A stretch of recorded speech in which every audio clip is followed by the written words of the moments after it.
رحم اللہ من قرأ الفاتحہ.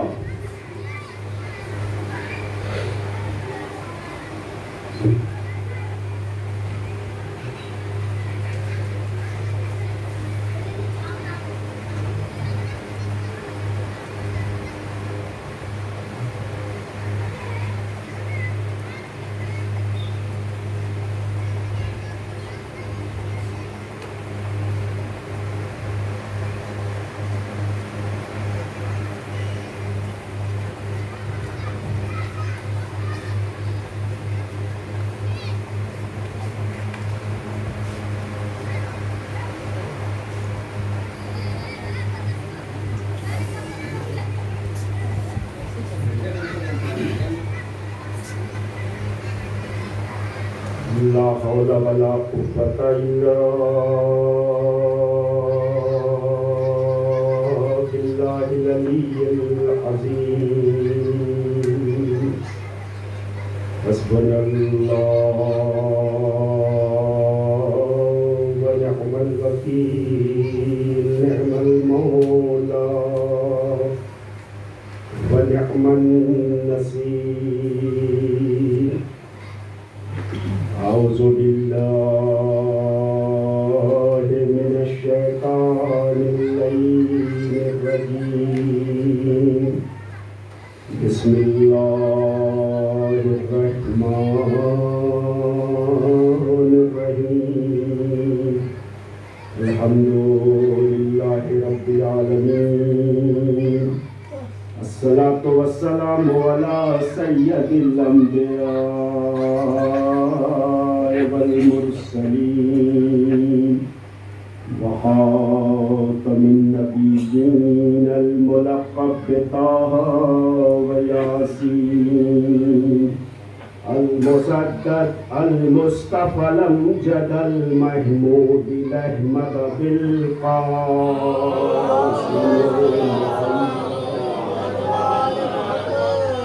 وآلہ الطیبین الطاہرین المعصومین المظلومین المنتجبین المنتخبین الذین اذهب اللہ عنہم الرجس وطہرہم تطہیرا.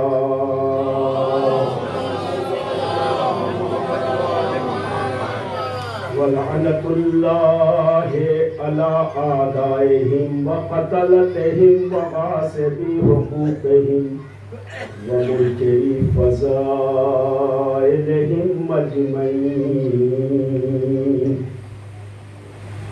من ليلنا هذا إلى قيام يوم الدين. أما بعد فقد قال رسول الله صلى الله عليه وآله وسلم. بسم الله الرحمن الرحيم. مثل أهل بيتي كمثل سفينة نوح من ركبها نجا ومن تخلف عنها فغرق وهوى. صلوات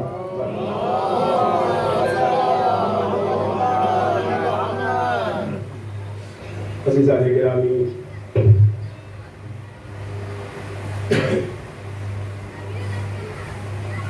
برادران ایمانی اور عزاداران شہیدان کربلا، کل کی ابتدائی مجلس میں بھی میں نے اسی حدیث مبارکہ کو آپ کے اذہان عالیہ تک پہنچانے کی سعادت حاصل کیا تھا. ہاں، البتہ کل کی گفتگو، جس گفتگو میں اس حدیث مبارکہ کا ترجمہ نہیں ہو سکا اور بات دوسری نکل آئی تھی.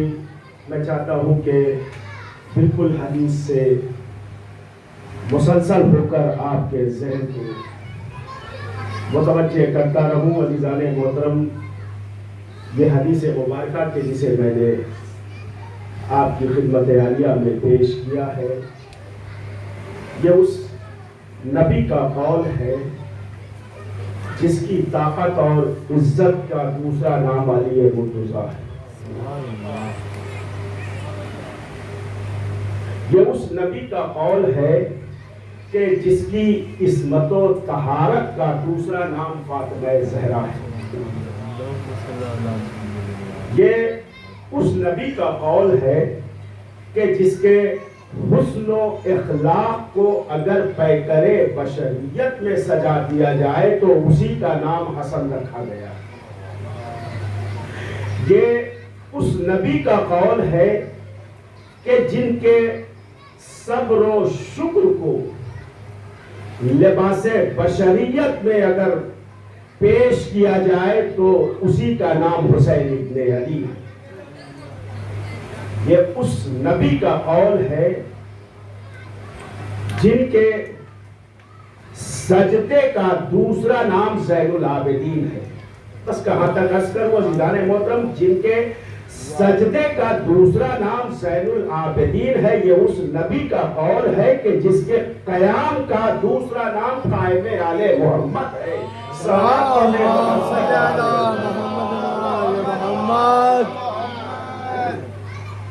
اس نبی کا قول ہے۔ یہ کیا فرماتے ہیں ہمارے اور آپ کے سرکار مدینہ؟ سرکار مدینہ فرماتے ہیں کہ مثل اہل بیتی، میرے اہل بیت کی مثال سفینہ نوح جیسی ہے۔ من رکبہا، جو اس کشتی پر سوار ہوگا نجا وہ نجات پائے گا، ومن تخلف عنہا، اور جس نے اس کی مخالفت کیا جو کشتی پہ سوار نہیں ہوگا، فغرق وہوا، بس وہی تو ڈوبے گا، وہی تو غرق ہوگا، وہی تو واصل جہنم ہوگا۔ یہ اس حدیث مبارکہ کا ظاہری ترجمہ تھا جو میں نے آپ کے اذہان عالیہ تک پہنچایا۔ عزیزان محترم، اس کشتی کے حوالے سے جو بات، جو حدیث میں نے آپ کی خدمت عالیہ میں پیش کیا، اس کا اصل مقصد جو ہے وہ ہے نجات، کہ اگر انسان نجات چاہتا ہے تو بہرحال اسے کشتی پر آنا پڑے گا۔ کشتی نجات کی ضامن ہے، نجات جنت کی سند ہے۔ جنت میں کشتی تو جائے گی ہی، جنت میں کشتی تو جائے گی ہی، ہم اور آپ جائیں یا نہ جائیں، کشتی بہرحال جنت میں جائے گی۔ اب اگر ہمیں جانا ہے تو ہمیں اس کشتی پر سوار ہونا، یہ ہے اصل مفہوم۔ عزیزو، کشتی کی ایک صفت میں نے، اور ابھی تو سیلاب آیا ہوا ہے، ہزاروں کشتیاں ندی میں دکھائی دے رہی ہیں، آپ بھی دیکھیے گا۔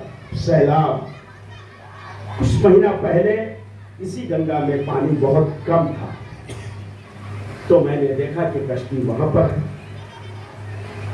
سیلاب کا پانی جیسے جیسے جیسے جیسے بلند ہوتا گیا، میں نے دیکھا کہ کشتی بھی بلند ہوتی چلی گئی۔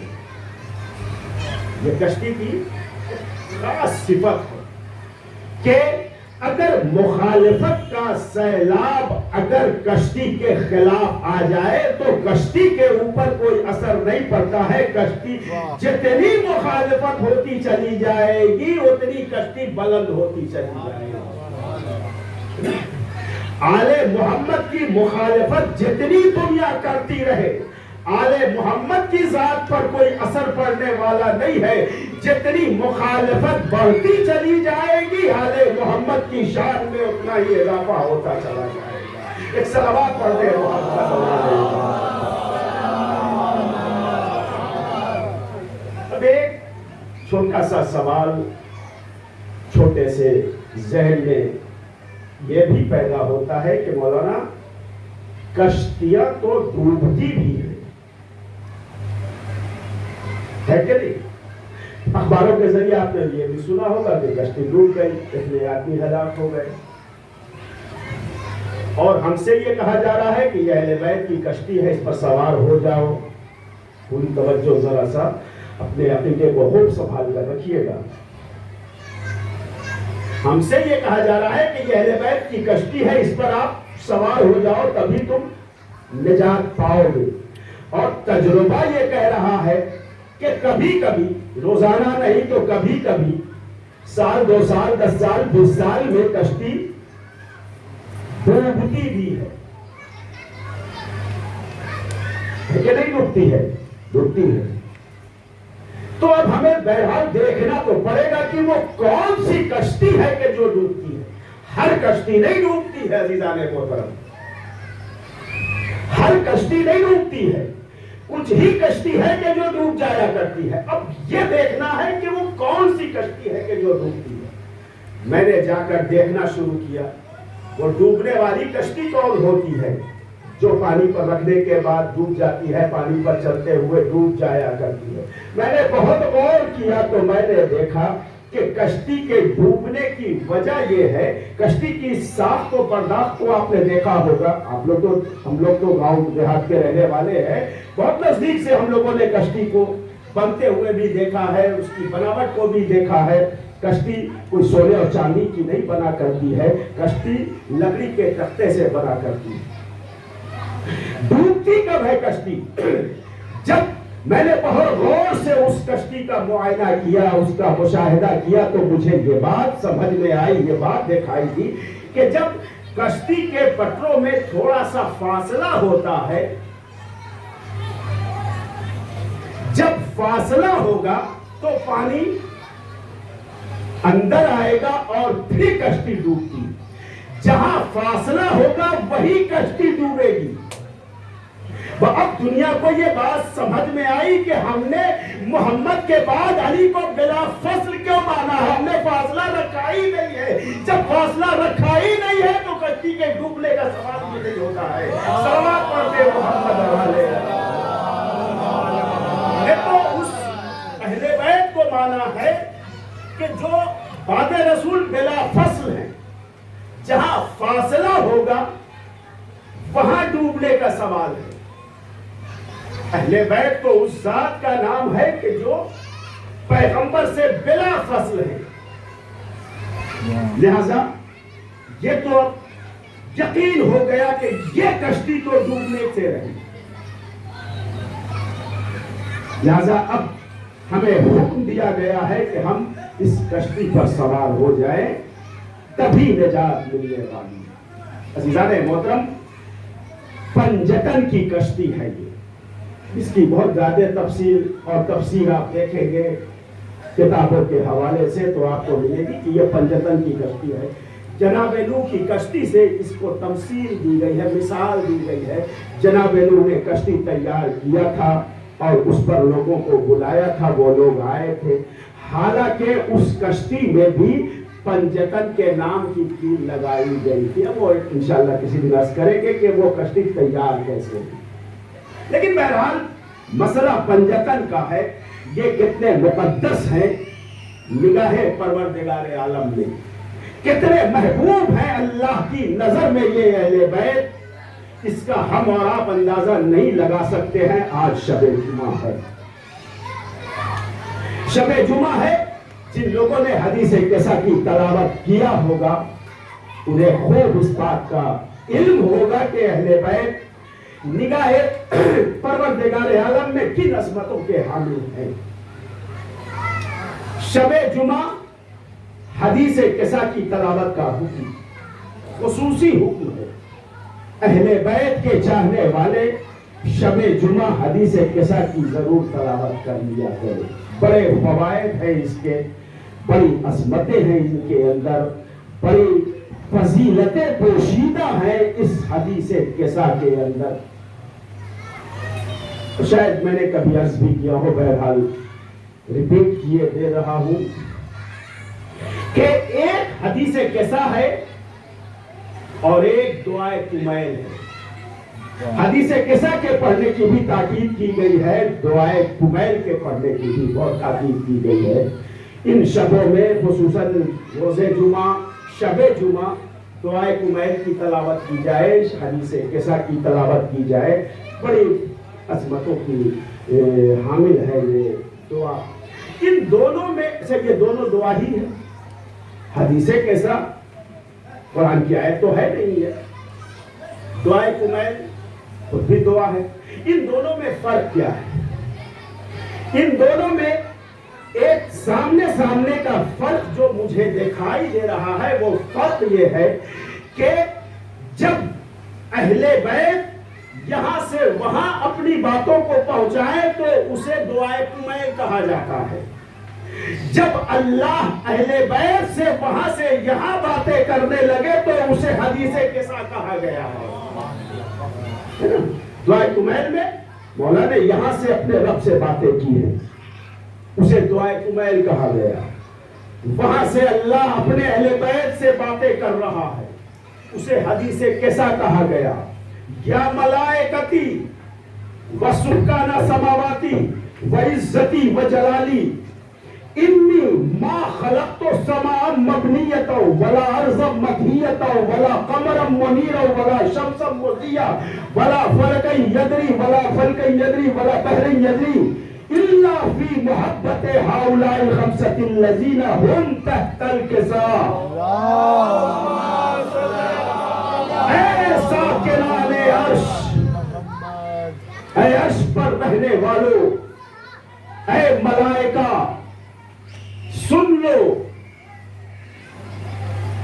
انی ما خلقت السماء, میں نے عظمت اہل بیت عرض کر رہا ہوں, میں نے نہیں پیدا کیا ہے زمین اور آسمان کو. انی ما خلقت السماء مبنیتا ولا ارضا مدھیتا, میں نے آسمان کا شامیانہ نہیں لگایا ہے, میں نے زمین کا فرش نہیں بچھایا ہے, میں نے دریا کو نہیں بہایا ہے, میں نے دریا میں چلتی ہوئی کشتی کو نہیں روا دوا کیا ہے. الا فی محبت ہؤلاء الخمسۃ الذین, مگر یہ کہ ان پانچ کی محبت میں ہم نے خلق کیا ہے. اس کا مطلب یہ ہوا کہ زمین, آسمان, دریا, کشتی یہ سب بنائے گئے ہیں تو ان پانچ کی محبت میں بنائے گئے ہیں. اور عجیب و غریب جملہ کل میں نے کتاب میں دیکھا عزیزان محترم, مولا فرماتے ہیں وہ مولا کہ جو غالب کل غالب علی ابن ابی طالب ہے. ایک مقام پر آواز دے رہے ہیں کہ اگر ہم 14 میں کی کوئی فرد اگر آسمان پر چہل قدمی نہ کرے تو یہ آسمان سے زمین پر آ جائے. یہ آسمان اپنے مقام پر نہ ٹھہر پائے. وہ تو ہمارا کرم ہے کہ ہم نے آسمان کو روک رکھا ہے. کیا کیا جائے؟ یہ مولا کا کتاب ہمارے پاس ہے, جن کو دیکھنا ہوگا آپ دیکھ لیجیے. پھر فرماتے ہیں کہ اگر ہم 14 میں سے کوئی اگر زمین پر نہ ٹہلے تو یہ زمین قیامت تک تمہیں رزق نہیں دے سکتی ہے. آج یہ زمین دانا دے رہی ہے کہ نہیں دے رہی ہے؟ یہ رزق دے رہی ہے کہ نہیں دے رہی ہے؟ یہ رزق دینا بتا رہا ہے, چونکہ مولا نے کہہ دیا ہے, کسی مولانا نے نہیں کہا ہے, مولا نے کہا ہے. لہذا یہ بات اپنی جگہ پر اٹل ہے کہ زمین اگر آج رزق دے رہی ہے تو کوئی نہ کوئی زمین پر ٹہلنے والا, چلنے والا موجود ہے. اب دنیا کو یہ بات سمجھ میں آئی کہ ہم اپنے اس امام کا انتظار کیوں کر رہے ہیں. ارے ایک امام ہمارا آج بھی باقی ہے کہ جس کی وجہ سے زمین ہمیں غذا دے رہی ہے, روزی دے رہی ہے.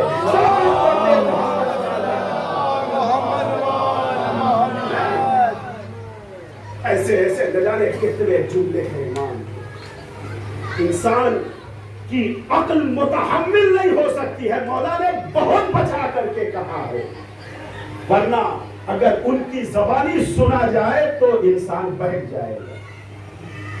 سچ ہے یہ بات. جیسے جیسے جملے کتابوں میں مولا نے بیان کیے ہیں, آپ نہج البلاغہ ہی اٹھا کر پڑھ لیجیے, اسی میں آپ کو بہت ساری باتیں, بہت سی کیفیتیں دکھائی دے گی.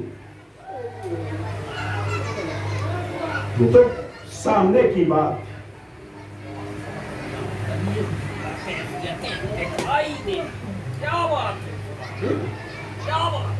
حقیقت یہ ہے عزیزان محترم کہ یہ کائنات باقی ہے.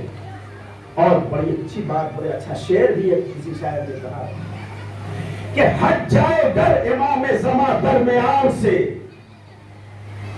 ہٹ جائے گر امام زماں درمیان سے, لاکھوں بلائیں ٹوٹ پڑے آسمان سے. یہ آج جو بلاؤں سے محفوظ ہے یہ کائنات, یہ کسی امام کے وجود کا صدقہ ہے کہ اگر وہ امام نہ ہوتا تو آج کائنات باقی نہیں رہ سکتی. کائنات کی بقا کا ضامن ہے وہ ہمارا اور آپ کا امام اہل بیت. جو ہی محبوب خدا نہیں ہے اہل بیت کی محبت میں آج یہ جو آپ فرش اعضا پر آئے ہیں, کیوں آئے ہیں؟ یہ میرا سوال ہے, کیوں آئے ہیں, کیا وجہ ہے بھائی؟ عادت پڑی ہوئی ہے آپ کو ہر سال محرم کرنے کی, اسی عادت کے تحت آئے ہیں. خبردار ایسی فکر نہ رکھیے گا.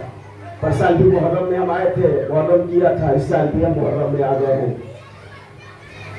یہ جو فرش اعضا پر ہمارا اور آپ کا آنا ہو رہا ہے یہ عادتاً نہیں ہو رہا, یہ عبادتاً ہو رہا.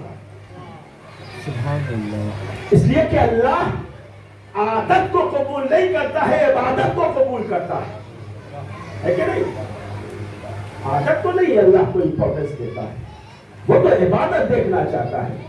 تو آخر کوئی چیز تو ایسی ہے کہ جس نے آپ کو اس وقت اس گرمی میں اس فرش اعضا پر لا کر بٹھا رکھا ہے, سمیٹ رکھا ہے, یہاں پر ہلنے نہیں, آپ بالکل میری طرف متوجہ ہے. کوئی تو چیز ہے, کوئی تو ایسی شے ہے کہ جس شے نے آپ کو یہاں پر آنے پر مجبور کر رکھا.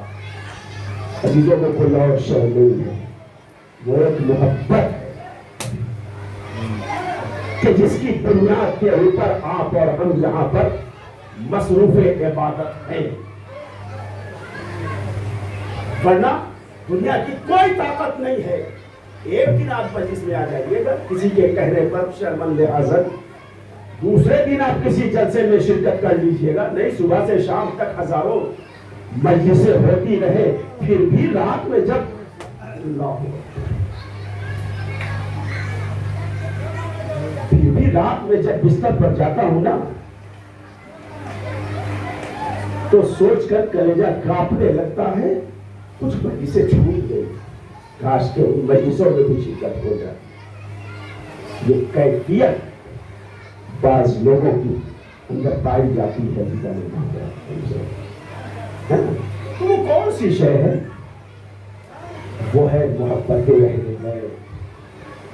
اسی فرش اعضا پر ابھی آپ دعا کیجیے, پروردگار انہی اہل بیت اطہار کے صدقے میں اس محبت کو ہمیشہ قائم اور دائم رکھ.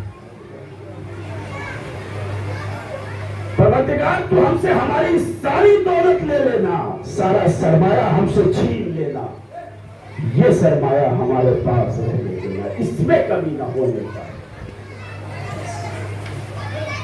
تو کیفیت انسان کے اندر وہ معبود ہے, وہ خالق ہے, وہ کائنات کا مالک ہے, تو اس نے ان کی محبت میں آسمان کا شامیانہ لگا دیا.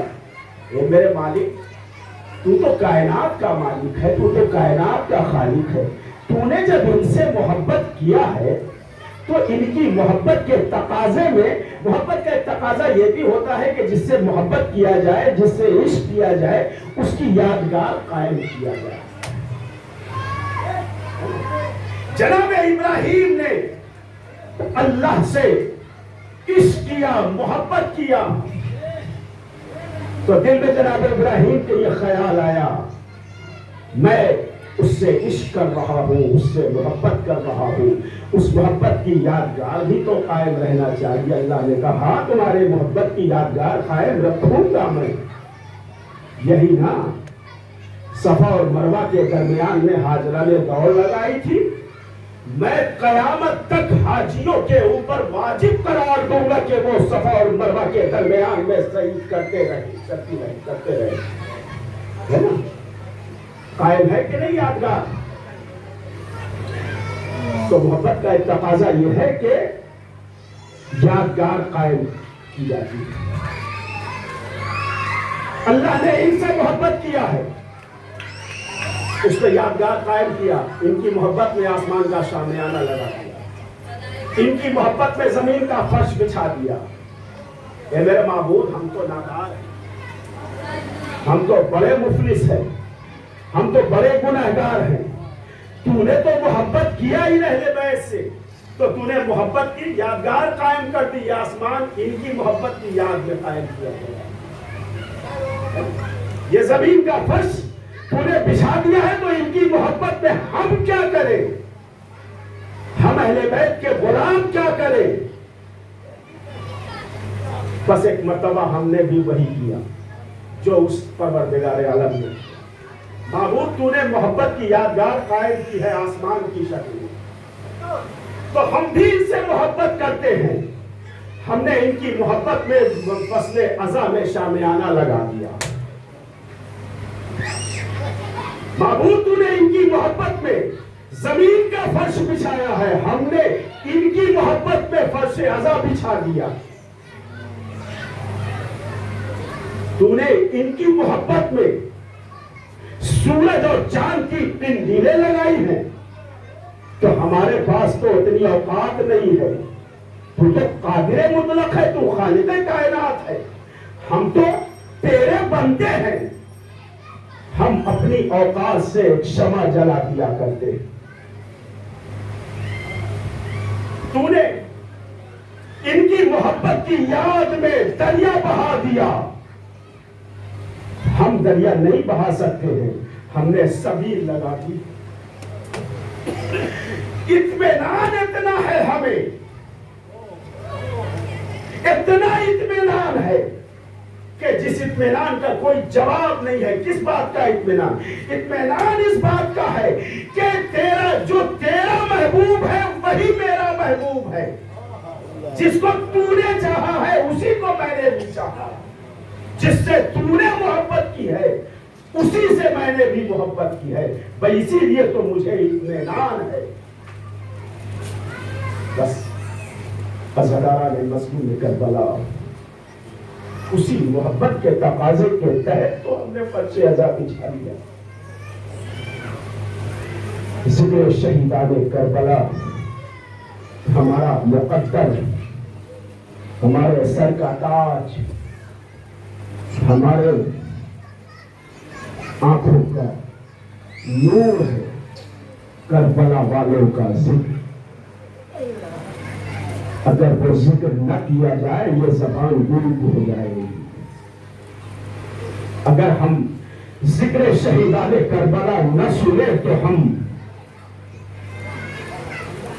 یہ حقیقت ہے عزیزان محترم، اور کیوں نہ، اس لیے کہ یہ صرف ہمارا نہیں، ایک دکھیا ماں نے یہی تو کہا تھا میرے بابا، بس اتنا بتا دو یہ مصائب کربلا کا تو نے سنا تو دیا ہے، کیا مصائب سننے کے بعد گریہ نہیں کیا جاتا ہے؟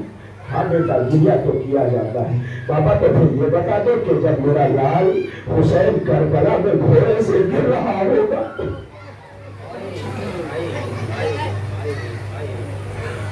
تو کوئی آنسو بہانے والا بھی ہوگا، اس پر گریہ کون کرے گا؟ اسے روئے گا کون؟ آپ ہوگے؟ کہا نہیں میں تو نہ ہوں گا۔ کہا تو پھر ابو الحسن ہوں گے؟ کہا نہیں ابو الحسن بھی نہیں ہوں۔ کہا حسن ہوں گے؟ کہا نہیں حسن بھی نہ ہوں۔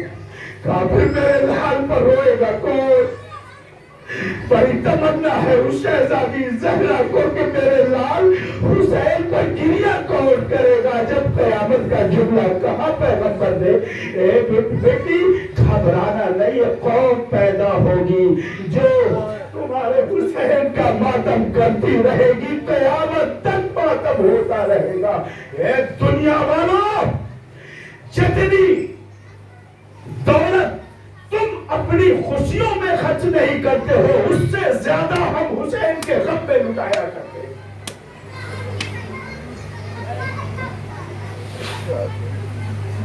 یہ محبت نہیں تو اور کیا ہے؟ ہے کوئی کائنات میں اتنا بڑا دل رکھنے والا، اور اس کے بعد جب نام حسین پر عزادار خرچ کرتے ہیں نا،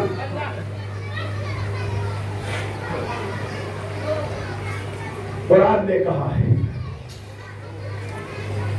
قرآن آواز دے رہا ہے، بسم اللہ الرحمن الرحیم، من یقرض اللہ قرضا حسنا فیضاعفہ لہ اضعافا کثیرا۔ جو اللہ کو قرض حسنا دے، اللہ اسے اس سے کئی گنا زیادہ کر کے واپس دیا کرتا۔ مفسرین نے پوچھا کہ اللہ کو قرض حسنا کی کیا ضرورت ہے، اللہ کو قرض کی کیا ضرورت ہے؟ کہا یہ اللہ کو قرض نہیں ہے، چھٹے امام نے فرمایا ہے، میں ذمہ دار ہوں اس کا، کہ چھٹے امام نے فرمایا یہ قرض حسنا اللہ کو نہیں، جو بھی رہے حسین میں، حسین کی مجلس میں ایک درہم خرچ کرے گا، اللہ اس کے احسان کو واپس کرے گا، کئی گنا واپس کر دیتا ہے۔ وہ چھٹے امام نے اس بات کی ضمانت لی ہے۔ لہذا کہ کبھی نہ سوچا جائے کہ ہاں ہم عزاداری کرتے ہیں۔ خبردار، یہ تصور بھی ذہن کے کسی گوشے میں نہ پیدا ہونے پائے ہمارے بچوں کے کہ ہم ماتم کرتے ہیں، ہم نوحہ پڑھتے ہیں، ہم ذکر شہیدان کربلا کرتے ہیں۔ نہیں، ہم کیا کریں گے؟ جس پتھر کو ہٹایا گیا اس سے تازہ لہو بڑھتا ہوا دکھائی دیا۔ یہ ماتم نہیں زہرا کے لال پر تو اور کیا ہے؟ آسمان سے بارش ہوئی ہے سیدہ کے لال کی مظلومیت کے اوپر۔ بس ارباب پہ ایسا ختم کیا میں نے، مسائل کا ایک ٹکڑا آپ کو خدمت میں عرض کرنا ہے۔ آج 2 محرم ہو گئی، عام طور سے علماء ذاکرین والد کربلا کے مسائل پڑھتے ہیں کہ حسینی قافلہ کربلا میں وارد ہو گیا۔ یقیناً 2 محرم کو حسین کا قافلہ کربلا میں وارد ہو گیا، لیکن اس سے تھوڑا سا پہلے کی ایک چھوٹی سی روایت میں آپ کی خدمت میں عرض کر دوں۔ جب یاد آئے گا گریہ کیجئے گا حسین پر، اور اگر ممکن ہو تو اس چیز کو دعا ضرور دے دیجئے گا۔ 26 ذوالحجہ کی تاریخ ہے،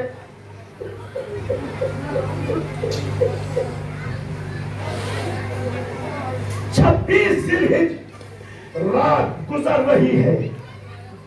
حسینی خیمہ ایک مقام پر کربلا سے کچھ پہلے، اس لیے کہ 2 محرم کو کربلا پہنچے ہیں تو 26 ذوالحجہ میں 4-5 دن کا فاصلہ ہے۔ کچھ پہلے ایک منزل پر حسینی قافلہ رکا ہے، رات ڈھل رہی ہے، علی اکبر و اون و محمد کے دل لرز رہے ہیں جیسے جیسے کربلا قریب آ رہی ہے۔ ایک مرتبہ راوی کہتا ہے کہ 26 ذوالحجہ کی تاریخ گزر گئی، 27 کی صبح نمودار ہوئی۔ جیسے ہی صبح نمودار ہوئی ہے، ایک مرتبہ غازی ابو الفضل عباس صبح ہوتے ہی امام حسین کے پاس ہاتھوں کو جوڑ کر آئے۔ آنے کے بعد کہا آقا، آپ کے حکم سے ہی میں نے فہرست شہداء مرتب کیا ہے، کربلا آنے والوں کی فہرست میں نے مرتب کیا ہے، مگر اپنی طرف سے نہیں مرتب کیا تھا، میں نے آپ نے حکم دیا تھا تو میں نے مرتب کر دیا ہے۔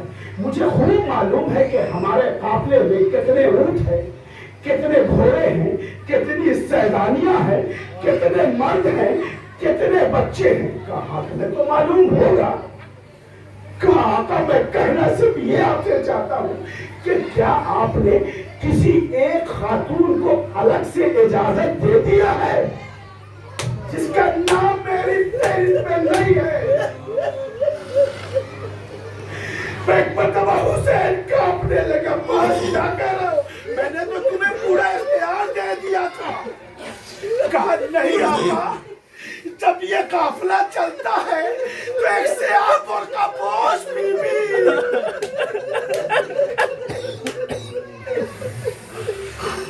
ارے اس قافلے کے ساتھ ساتھ چلتی رہتی ہے۔